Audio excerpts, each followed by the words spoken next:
Well, alright lads, Guten Tag and welcome back to the Benchwarmers podcast. As usual, I'm joined with my co-host Josh Sykes. So good to be here in the great British weather. Yeah, as usual when we choose to do the podcast, it is 30 plus degrees. It's not actually that warm, but yeah, we're going to start off this week getting into the Champions League predictions, how we think the rest of the competition is going to go, as we did with the National League playoffs, with the normal playoffs and the National League North and South, which we got terribly wrong. Well, we're reviewing those later, hopefully. Yeah, possibly, but yeah, we're going to get straight into Champions League games. Josh, you have the actual fixtures, because I have no idea who's even playing, to be honest with you. I do. Notebook. So, the first game, which is be kicking off tonight, which is the 12th of August, is Atalanta versus Paris Saint-Germain. So, obviously we had yesterday and the day before were the Europa League quarter-final fixtures, Manchester United going through in what was an atrocious display from them. Wolves losing to Olympiacos last night. No, it wasn't. It was Sevilla last night, 1-0 in the 88th minute. And obviously the Champions League second legs of the round of 16 were played at the back end of last week. So, quarter-finals. Yes. We have Atalanta, Paris Saint-Germain, RB Leipzig, Atletico Madrid, Barcelona, Bayern München, and Manchester City, Lyon. Look at me being sophisticated saying Bayern München. That's not right. That doesn't feel right. It is. It's how the Germans say it. It's Bayern München. God's sake. All right then. So, Atalanta, their top scorer is Josip Ilić, with 21 goals in all competitions, 15 in Serie A and 5 in the Champions League. The goal difference is 4-1, home record 38 points, away record 40 points. They finished third in Serie A this season on 78 points, an outstanding season from them. Yeah, definitely. Paris Saint-Germain won Ligue 1. They did not play after the restart due to due to Ligue 1 cancelling their season. They've played in a couple of friendlies. I think they've won those in 9-0 and 6-1, something like that anyway. Their top scorer is Kylian Mbappe with 30 goals in all competitions, 18 in Ligue 1 and 5 in the Champions League. He was injured in their last game, a potential doubt for tonight. However, he is expected to be in the squad providing nothing major happens. I mean, even if they don't have him, they have the likes of Neymar, Mauro Icardi. They have a quality team without him. They should really be beating Atalanta at the end of the day. You'd think so, and obviously with everything that's going on, they are only one-legged affairs. So tonight is whoever wins that, wins it and goes through. It's being played in Portugal. So I'm going to get straight off with my predictions. Sorry, I can't remember, just casually walked off and now we've lost them, but yeah, sure. I'm going to start off with my prediction. I think, personally, Paris Saint-Germain are going to beat Atalanta tonight, 2-1. Yeah, I'm going to be completely honest, I think the score could be a lot different if Atalanta had Ilić at their disposal, but he's dealing with depression and problems due to his finding out about his girlfriend cheating on him. Did not know that. Yeah, that's why he's not playing, he's literally got depression. Did not know that either. So, well obviously then. the best wishes to him, but I've got a bit of a predicted squad here, and you look at the Atalanta starting lineup, and their star midfielder is Martin de Roon, who, bear in mind, a few seasons ago was playing for Middlesbrough in the Premier League. They've also got, of course, Alejandro Gomez. They've got a good squad. However, PSG, without Mbappe, they're still probably one of the favourites of the competition, in my opinion, and I think they should really be walking over Atalanta. I'm going to go over 3-0 PSG. I think it could be different if Ilić was available. However, unfortunately, he's not. Our cameraman have just decided to wander off and he's nicked me cup. He's left his skateboard, so I'm pretty sure he'll be back, because yes, our cameraman drives skateboards. Bear that in mind. Professional. Yeah. Right then, so the next game, which is to be played tomorrow, is RB Leipzig, Atletico Madrid. Atletico Madrid finishing third in La Liga. RB Leipzig, no idea where they've finished. Yeah, I genuinely have no clue where they've finished. Is Timo Werner available for Leipzig? Or? He is. I believe he is, yeah. Obviously, he has transferred to Chelsea. Actually, no, he's not. He's been training with Chelsea. That's what I'm thinking. He's been training with Chelsea. I've got a predicted lineup here, and he's not including the lineup. Yeah, no, because he's been training with Chelsea repeatedly, so I don't think he's at their disposal. It seems a bit controversial, because it could be a bit unfair, because obviously he's a big player, he could have been the difference to Leipzig, and they've got Patrick Schick up top now, he's not on the level of Timo Werner, is he? Well, they've also got Marcel Sabitzer. Sabitzer, yeah. Yeah, he's on 16 goals in all competitions compared to Timo Werner's 34. Yeah, I mean, it shows a difference, but yeah, Leipzig, they've got a decent team, of course. They've got that Dayot Upamecano at the back, Nordi Mukiele. I don't rate him that highly, you know. Which one? Upamecano. I think he'd be doing a decent job at Premier. I think an Arsenal should look at him. Like, Yeah, obviously the Luton. he'd do a decent job, and he's an alright centre half. His only downside is he's young and he's rash. Yeah, he got sent off in the Bundesliga, I think, either one of the last games of the season, for booting the ball away. Yeah, he got a second yellow, petulance. With the right guidance from, say he went to an Arsenal and he got the, I don't know, the guidance from Arteta, or even one of the older centre backs, maybe. I think he could really flourish into a decent little player for them. Obviously, I don't know how old he is, but I think he's like 20. Yeah, must be 20 years old. Decent player. So obviously, Atletico Madrid, their top scorer this season is Alvaro Morata with 16 goals in all competitions. That is followed by João Felix with 8. Yeah. Not the best scoring record, but we all know they're not an attacking team, really, Atletico Madrid. They're a much more defensive setup, like to get people on the counter-attack. Their defence is exceptional under Diego Simeone. Honestly, I think Atletico Madrid are going to win it. Do I think it's going to be a rout? No. Do I think it's going to be a high-scoring affair? Most definitely not. I'm going to say it's going to be 1-0 Atletico Madrid. Yeah, I'm going to agree. I don't think there'll be a lot of goals in this one. Leipzig lacking their top scorer. Atletico Madrid, they've got a decent team, but like Josh says, not really an attacking team. All comes from the back, obviously. I'm going to go for 1-0 Atletico Madrid. That's same as me then. Yeah, I didn't let you put 1. Yeah, I don't know why I've done it that way. It needs to be up there. Oh well. The next game is Barcelona against Bayern Munich, because I know me saying Munchen annoyed everyone. So, Barcelona finished second in La Liga with 82 points. Let's have a little look at their stats. Obviously, their top scorer this season was Lionel Messi with 25 goals, 20 assists. Wow, that is really good. What it is, followed by Luis Suarez and then Antoine Griezmann, Arturo Vidal also on there. As for Bayern Munich, Robert Lewandowski, arguably robbed of the Ballon d'Or this year because it's not happening. Yeah, definitely robbed of it, yeah. He finished the season with 34 goals. I think he's on something ridiculous, like 50 odd in all competitions, if I'm honest. I mean, right now he's probably the best striker in the world. 100%. Working 20 team. Yeah, and obviously... Other than you, of course, Jack. And obviously, Bayern Munich have the amazing defender that is Alphonso Davies, the Canadian left back. I mean, his pace is... He's TikTok as well. There's something different. I don't know how old he is, but I think he's only like 19 there. He's young. He's 19. I think he's going to be a world-class player when he's older. I mean, fair, he's almost there now. He's an outstanding player, and hi, I'm just waving at Henry's camera, and I can honestly see Bayern Munich beating Barcelona. I don't think Barcelona have enough. I really don't. They're a one-man team, in my opinion, relying on Lionel Messi all the time. Yeah. If Bayern can crop him out the game, just kind of man-mark him, push him out to the wing, at the end of the day, he'll be on the same side as Alphonso Davies. Yeah. He's nowhere near as quick as Davies, so I can see him getting back all the time, potentially stopping his runs. Honestly, in my opinion, Robert Lewandowski alone has too much for Barcelona, and I can see them winning easy 2-0. Yeah, Barcelona, they're the same team they used to be. I think this game, if you're right and Messi does play on that right wing against Alphonso Davies, this could be the game which really shows Davies to the world. If he can hold Messi, who might, debatably, I prefer him over Ronaldo, but he's not the best player in the world anymore. Debatably, I guess. He's not. Probably took it for another time. But Henry looks disgusted. I think if Davies can hold him in this game, he really will show himself to the world. But again, I have to agree with Josh. I think Lewandowski, Bayern Munich have too much of Barcelona. Not the same team they used to be. Plus, Barcelona have actually got a player out due to the coronavirus, which obviously is a shame. The player's not been named. However, you never know. It could be Messi. It could be any of those players. And we don't know how much that's going to dampen their squad. But we'll have to wait and see, obviously. Score? Oh, I completely forgot to do that. 3-2 Bayern Munich. 3-2. Oh, high scoring affair. Let's hope it is. And the last game of the quarter-finals is Manchester City against Lyon. Man City have, let me count this up, 1, 2, 3, 4, 5 players all above 10 goals. Which is decent. It's amazing. That's just in the Premier League, though. If I went all competitions, I'm not going to bother messing that up. But, yeah, Man City obviously on fire at the minute. When they're in full flow, they're an amazing team.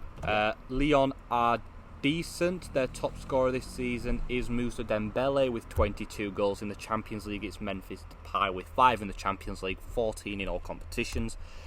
They finished 7th in Bundesliga. No, they're I think not. they're. Are they in the Bundesliga? No, they're in Liga. And Yeah, I'll get there eventually. Leon. Oh yeah, I couldn't think of the name of the I thing. wasn't focused, to be honest. Yeah. So yeah, they finished 7th outside of European qualifications. Who's this, Leon? Yeah. Okay, I wasn't focused. Yeah, Leon. They finished outside of qualifications, so obviously if they don't win the Champions League, then they're not playing in Europe next season. However, I can see Man City just running riot, to be honest with you. I'm going to say 4-0 Man City. Yeah, I've got to agree. Leon have got a few decent players, like you said, Moussa Dembele, Memphis Depay, Houssem Aouar? How do you pronounce that name? We'll just go with that. No idea. We'll go with He's that. actually linked with Man City, to say the least. So I think Man City are going to come out this game, again, run rampage. I'm going to go 2-0, to be honest with you. I don't know where it's going to come from, Leon. Of course, Man City's defence isn't what it used to be. But I don't know where I'm going with this because it's completely distracting me. Yes, so now obviously we're going to go predict our semi-final results. So obviously from that, I've got to work this out now. So I've got PSG versus Bayern Munich. You have the same. And then the other one, we both have Man City versus Atletico. Oh wow, we've actually predicted the exact same.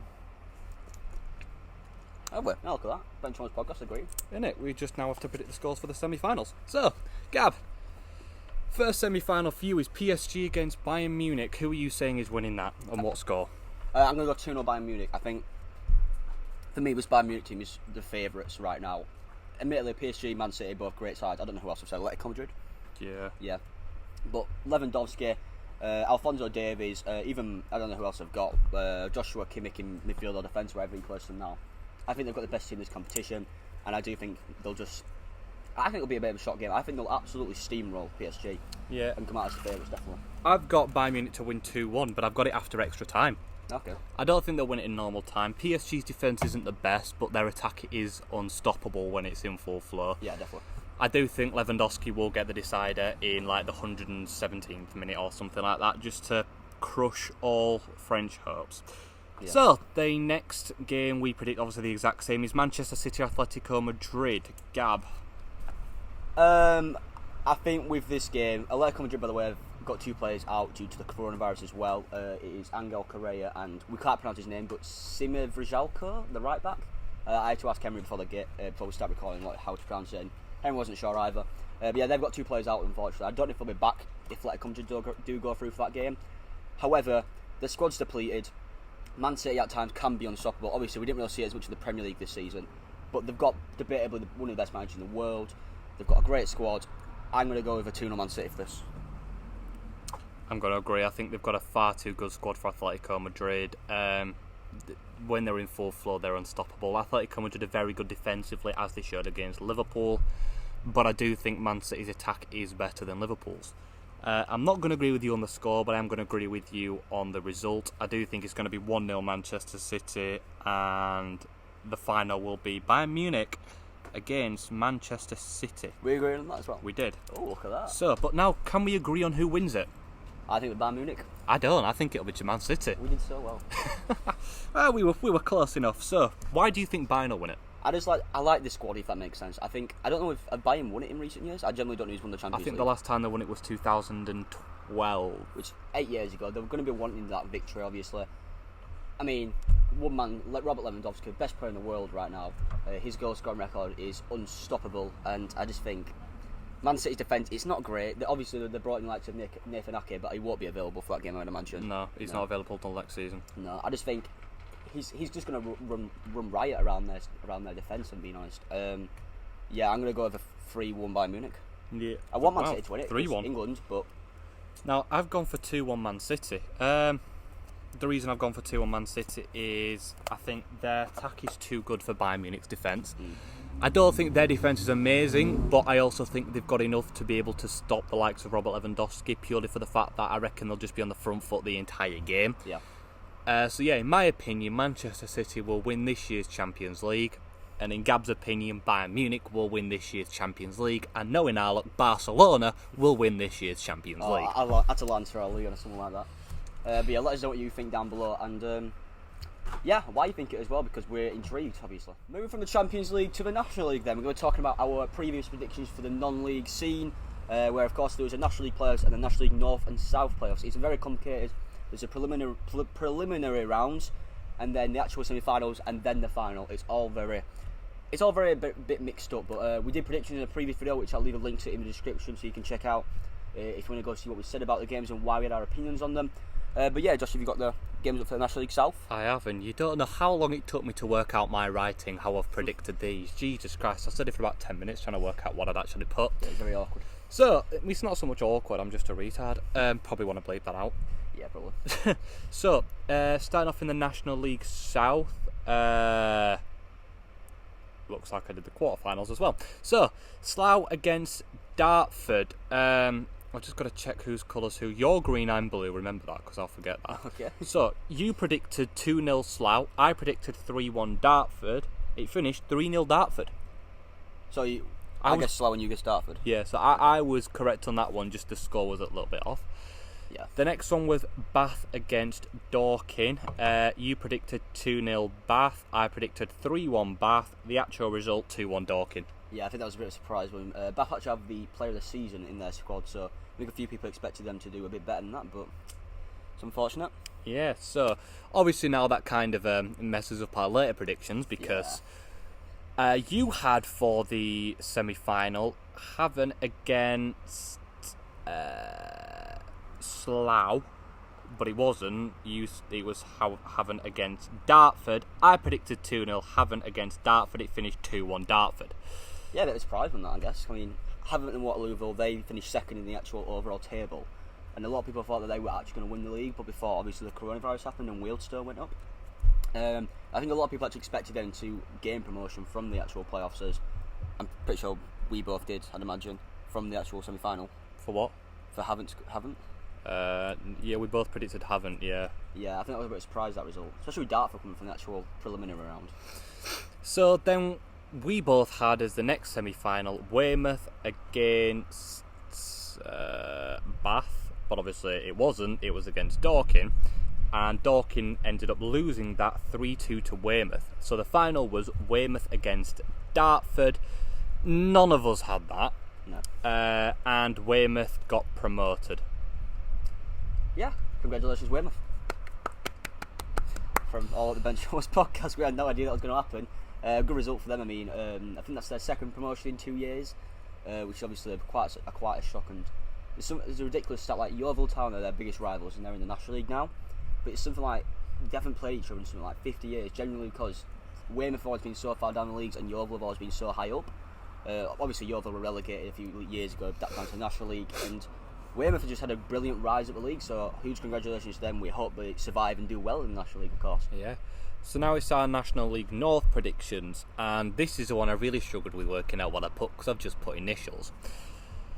God, I am an idiot. So, the first one was Altrincham against Chester. You predicted 1-0 Altrincham, I predicted 2-0 Altrincham. The actual score, 3-2 Altrincham. Yeah, at least we both got the sort of right direction on that one, I guess. Yeah, pretty much. So the next one was Brackley Town against Gateshead. We both predicted 2-0 Brackley, and it finished 2-1 Gateshead. Did it? Yeah. Oh. Yeah. My results are wrong. What do you mean your results are wrong? I've gone right here. 1-1, then Gateshead won 6-5 in penalties. What?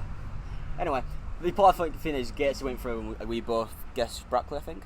Yeah. Yeah, so moving on to the semi-finals. Yeah, then. York against Altrincham. You predicted 3-0 York, I predicted 2-1 York. It finished 2-0 Altrincham. Yeah, both a bit far off there. I think Altrincham was a surprise package of the entire game. It was quite funny on Twitter after York lost, because they were getting a lot of hate and backlash from not only their fans but other fans, because York had obviously began this whole #Promote2 campaign. We talked about it in our podcast with Richard Borzak about how he wanted to promote 3, but York was saying how they should be the team to go because they finished in second place. So for them to actually come into the playoffs and obviously fall at the first hurdle to Altrincham, it were quite comedic, to be fair, and I'm sure Richard were laughing about it at home. Probably.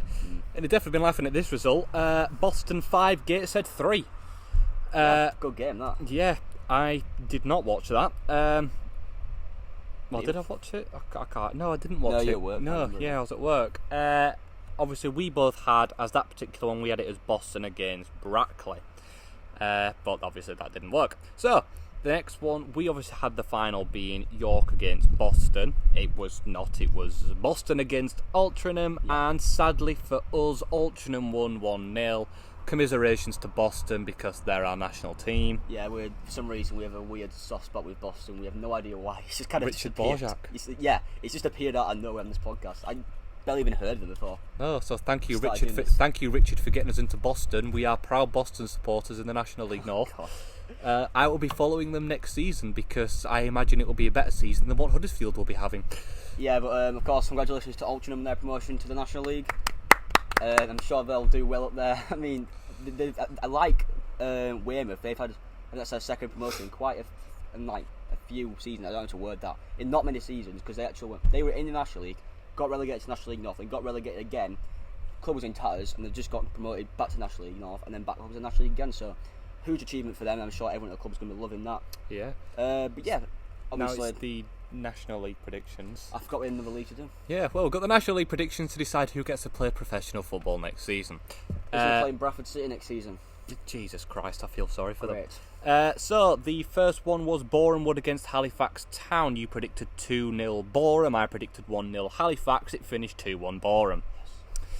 The next one was Yeovil Town against Barnet. You predicted 2-0 Yeovil. I predicted 3-0 Yeovil. It finished 2-0 Barnet. Did it? Yeah. I thought Yeovil won. No, Barnet won it. So, the next one was obviously, I predicted then Halifax Town against... Yeovil? No, I don't even know what the hell I've put here. Jesus Christ. Let's just skip over that. I ended up finishing 1-0 Harrogate. Oh, that's what it was. Yes, Harrogate Town. I put another HT and it got me really confused then. I'm completely lost. I'm as lost as everyone watching the show. I'm lost and it's my notes. So, obviously, I was to predict Halifax against Harrogate. You predicted Boreham Wood against Halifax. Yeah, basically, Harrogate won it 1-0. I'm just going to forget about our predictions because I'm lost. It finished 1-0 Harrogate against Boreham Wood. The next one finished 2-0 to Notts County against Barnet, which meant the final was Harrogate Town against Notts County. Congratulations, Harrogate Town, who beat Notts County 3-1. Yeah, well, we're seeing them in the League 2 next season, which is obviously a huge achievement. I recently did an article on these, not to throw that out there, but about how they've actually come from out of nowhere, because their manager is Simon Weaver. He's been head of the club since 2009 or 2010, I think it is, so he's been with them for a long time, when they were in the National League North. The club was going to go under and was going to be relegated 2 divisions below, but the then chairman, who was unfortunately passed away since, but he came up to Simon Weaver and went, we're either going to have to relegate the club 2 years, down 2 divisions, or your dad can come and actually buy the club. So Irving Weaver, the father of Simon, came in, bought the club, saved the club, in a weird sort of way. Him and Simon Weaver have been working together ever since to get Harrogate up the leagues, and they finally achieved the goal of reaching League 2. I've always said it'd be a bit awkward if he ever had to sack his own son. However, that's how the game works, unfortunately. But what an achievement for the Weaver family, and just for Harrogate Town as a whole. Obviously, not really known for the sports. It's known as a spa town, I think. I think it's the poshest bit of Yorkshire, really, isn't it? I have no idea. But I just said Bradford was. Really? No. I was going to say. No. Absolutely. It's awful, that. But yeah, obviously, it's a huge achievement for Harrogate. I'm sure the fans are loving that. We should hopefully be having a podcast guest on soon regarding that whole situation. Continuing on with the topic of general football, we're going to be moving on to transfers from the National League and, of course, from the Champions League. But yeah, we've got a huge list of transfer rumours coming. We've got our 2 cameramen back from the sandwich shop, because they're going to be weighing in when they feel like it. What sandwich have you got? Sausage. What have you got? Sausage, bacon, and egg. Let us know which one's best. Alright, so I'm going to start off with a transfer rumour then. If Manchester United's transfer move for Jadon Sancho is to fall through, they're going to potentially look at Barcelona wonderkid Ansu Fati as a potential ideal replacement. Right, I'm immediately weighing in on that. Barcelona want in excess of 100 million for Ansu Fati. Which is ridiculous. He's like 17 He's years 70. old. He's younger than me. Jesus He's younger than me, and they want over 100 million. Thank you. And I can't even make that team, and I'm the manager. But no, so they want over 100 million for Ansu Fati. Borussia Dortmund want over 100 million for Jadon Sancho. In my opinion, I'm going for Jadon Sancho purely for the fact that he's a little bit older, he's more experienced, and he's got more seasons under his belt. So I don't see why they'd forget about Jadon Sancho and then go for someone less experienced and more expensive in Ansu Fati when they can do what Gary Neville said and go for Ismail Assar, who will cost them between 40 and 50 million. Yes, he's been relegated, but he destroyed Liverpool. I think I agree they shouldn't go for Fati because he's only he's 16, 17 years 17. old. He's not world class, if that makes sense. Not on the level of Sancho. Sancho's proven on a global level. However, talking of proven on a global level, I don't think he can go for, I don't pronounce his first name, Sarr. I think he got relegated at Watford. Admittedly, yeah, he did well against Liverpool. I mean, he scored some great goals in that game. However, he's currently linked with Crystal Palace. Make what you want of that, and I've seen that all over Twitter. So I know, I've seen it as well. I can read it here. I think Man United shouldn't go for him, in my opinion. I think they could definitely get better, and I think for 40 million for a relegated winger who, has a good game every now and then. Yeah, but they could do better. Wijnaldum for Liverpool, relegated at Newcastle, signed for Liverpool, world beater. Andy Robertson, relegated with Hull, signed for Liverpool for £8 million. Absolutely unbelievable, signing one of the best left-backs in the world. Harry Maguire, yes, he's not brilliant. Relegated with Hull, signed for Leicester, 2 seasons later, signed for Man U, most expensive defender in the world. Think about being mugged off here. Just a thought. Do you want me to go on? No, it's fine, honestly. He's nodding. Yeah, you got any transfer rumours? Yeah, so Fulham are considering a move for Callum Chambers, the Arsenal defender. They previously had him on loan 2 years ago. They previously had him on loan 2 years ago when they were in the Premier League, but Scott Parker is keen to bring him back on a permanent deal. The defender has been sidelined since December with a cruciate ligament injury. However, I do believe he could work well at Fulham under Scott Parker. I actually like Scott Parker. I'll move my fan there to stop Gabriel's thing from overheating. Bloody hell.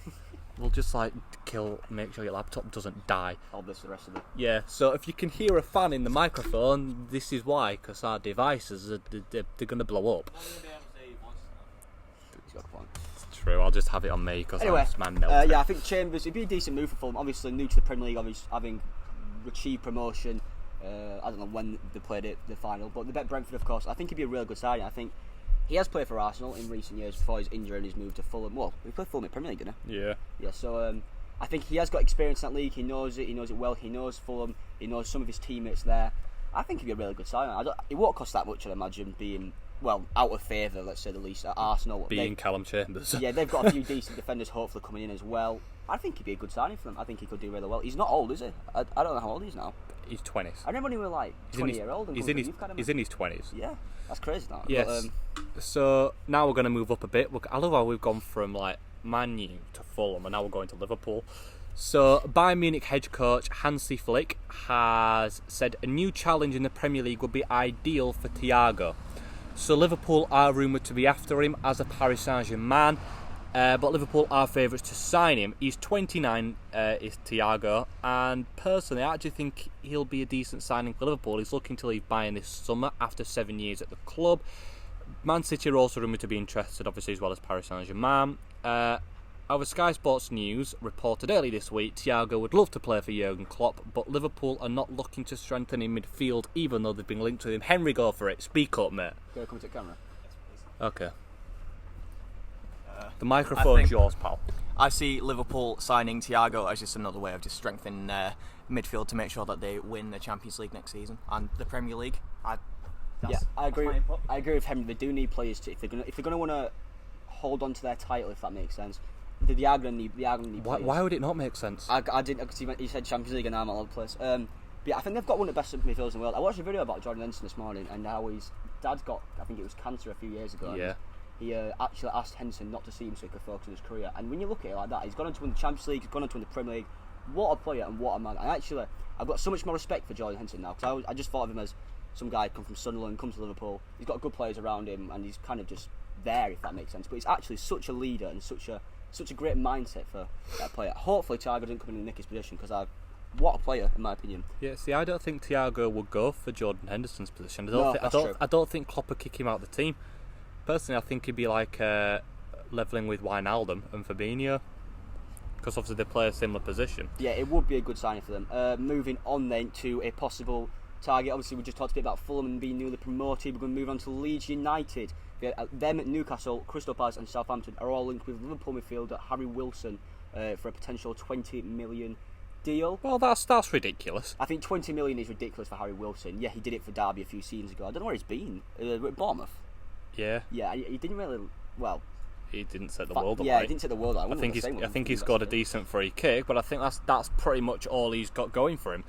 Obviously, Leeds have just confirmed the signing of Jack Harrison as well on a season-long loan. And I mean, 20 million, that is ridiculous. You get 20 million for Dominic Solanke, 17 million for Jordan Ibe, but now you're asking 20 million for Harry Wilson. They're just ripping people off. He's definitely not worth that amount of money. I think he'd be a decent signing, to be fair, just not 20 million. They could definitely get a lot better for 20 million.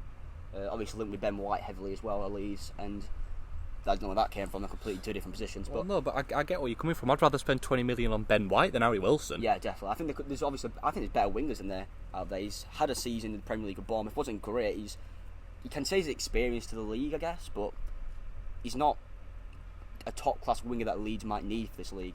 And I do think they could possibly find a better player than him. Pay 20 million more and get Zaha. Yeah, sure. Welcome Zaha to Leeds, sure. Yeah. But anyway, so another one is that Gareth Bale is refusing to leave Real Madrid this summer and is prepared to wait 2 years for his next club. Bale was recently omitted from Real Madrid's Champions League squad to face Manchester City. Obviously, he is willing to see out his contract until 2022, even if he does not play another game. And to be quite honest with you, Gareth Bale, you're a greedy arsehole, but mate, I applaud you. You're on 600 grand a week. Zidane doesn't like you. Why the hell should you move? Green Jack.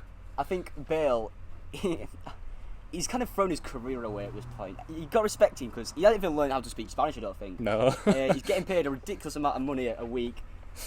He's living life to the fullest. Yeah, have you seen that? He's just stood at the side, just like. You seen the thing with the Wales flag, and it says, it says something about him playing golf. Yeah. Wales, golf, Madrid. In that order. Some man.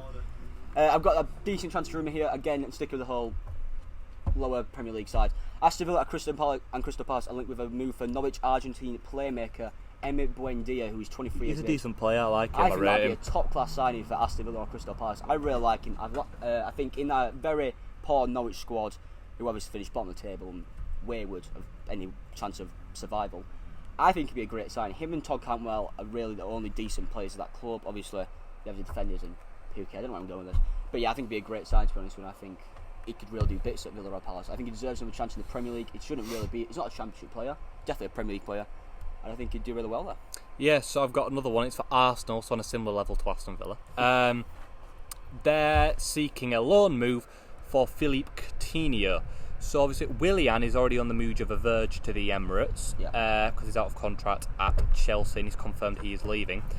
However, Coutinho, who is likely to leave Barcelona at the end of the summer, well, he's keen to leave. Whether that will happen, no one really knows.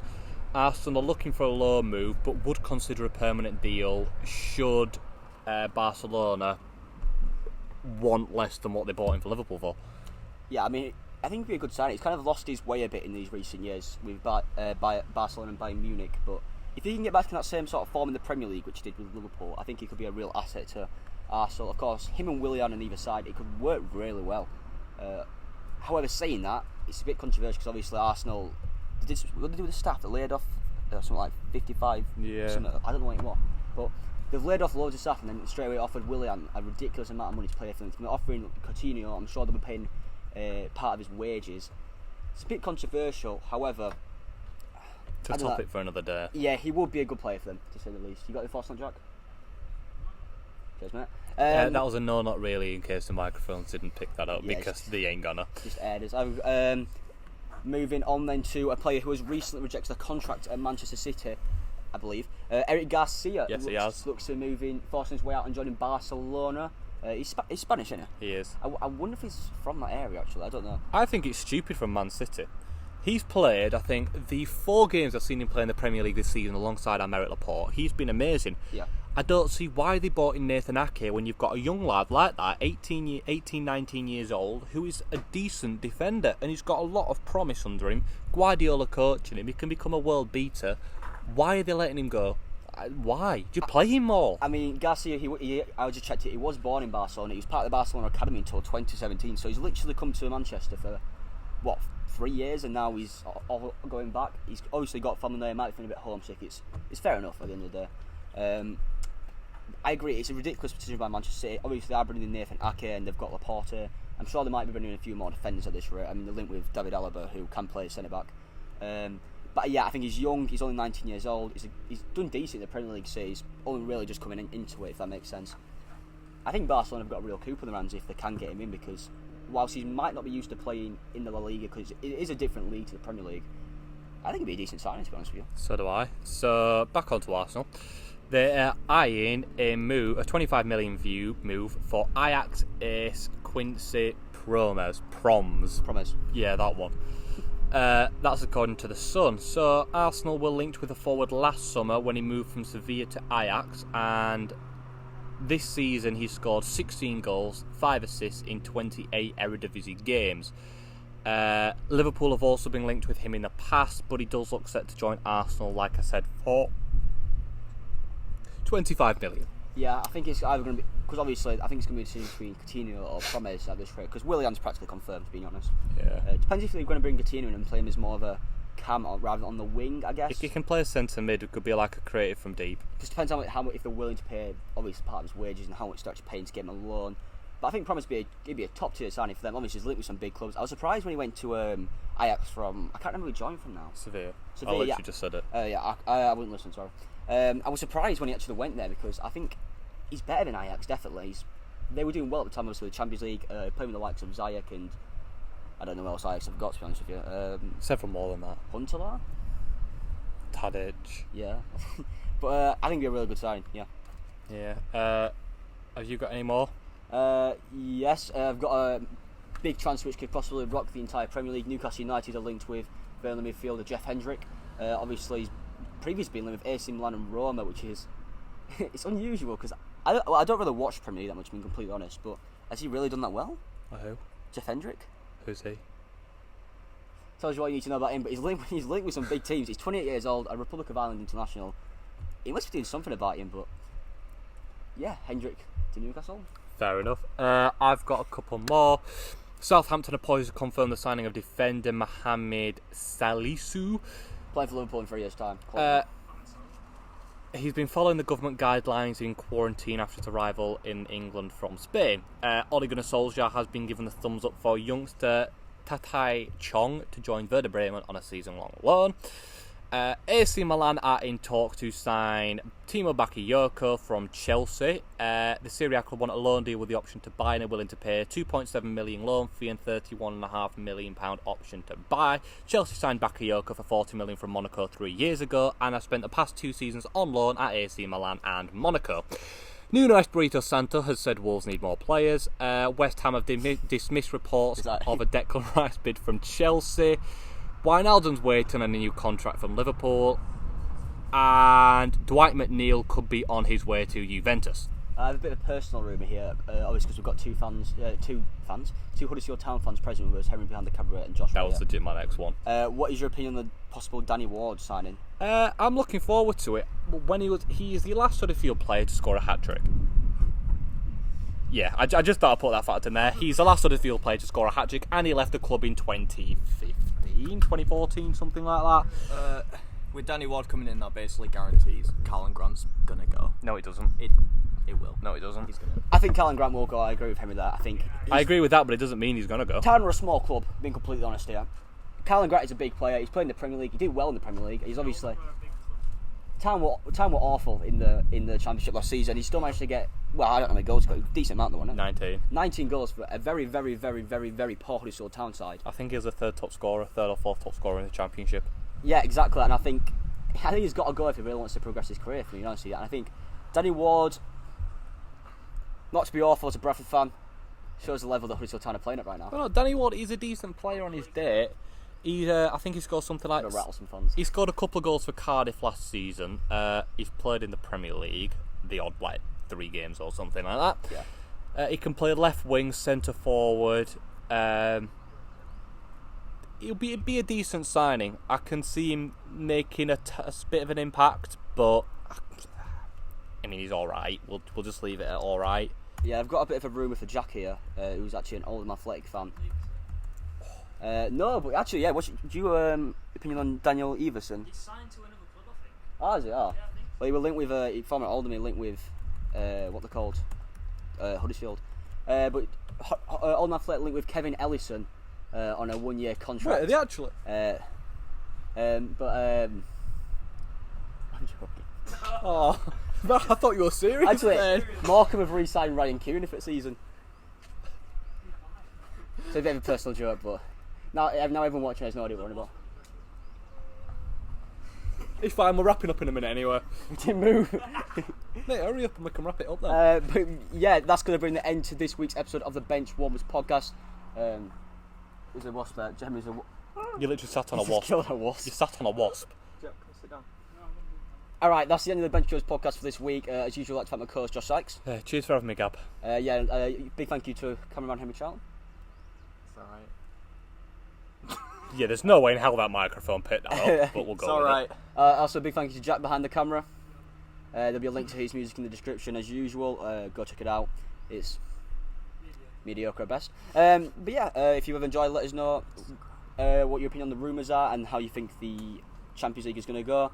Anyone wants his Instagram in the description, that'll be there as well. But yeah, if you enjoyed, we'll see you next time.